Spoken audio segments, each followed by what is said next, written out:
कभी कभी इंसान जो खेल दूसरों के साथ खेलता है, वही खेल एक दिन उसके अपने ही खिलाफ मोड़ लेता है। रिया और कबीर की जिंदगी में अब ऐसा ही तूफान आने वाला है। कहानी की शुरुआत होती है असमा से, जो अपने दिल में नफरत का जहर पाले बैठी है।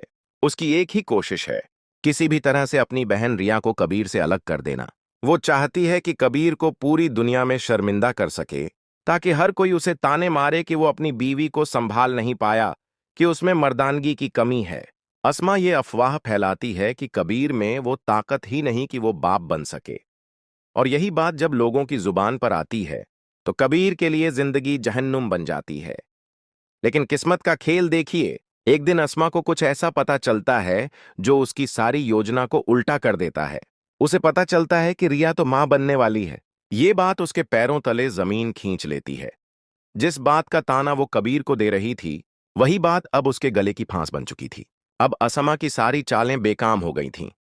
अगर लोगों को पता चल गया कि रिया मां बनने वाली है, तो सब जान जाएंगे कि कबीर में कोई कमी नहीं। उसकी मर्दानगी पर सवाल उठाने वाले खुद शर्मिंदा हो जाएंगे। इसीलिए असमा एक और गंदी चाल चलती है। वो रिया को ऐसी दवाइयां देना शुरू कर देती है जो उसके होने वाले बच्चे के लिए नुकसानदायक होती हैं। लेकिन ऊपर वाला हर चाल से बड़ा है। रिया का बच्चा सही सलामत रहता है।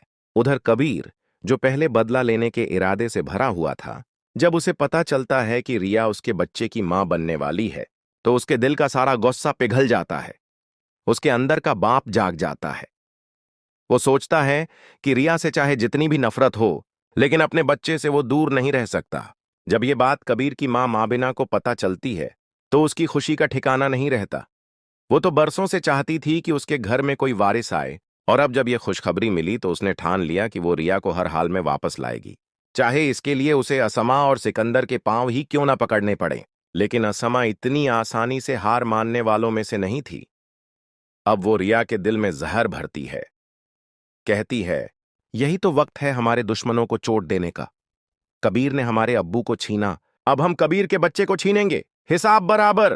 क्या रिया अपने बच्चे की मां बनने की खुशी को छोड़कर बदले की आग में जलने देगी खुद को? या वो अपनी बहन की बातों में आकर कुछ ऐसा कर बैठेगी जिसे वो सारी उम्र नहीं भूल पाएगी? बताइए, अगर आप रिया की जगह होते तो क्या करते?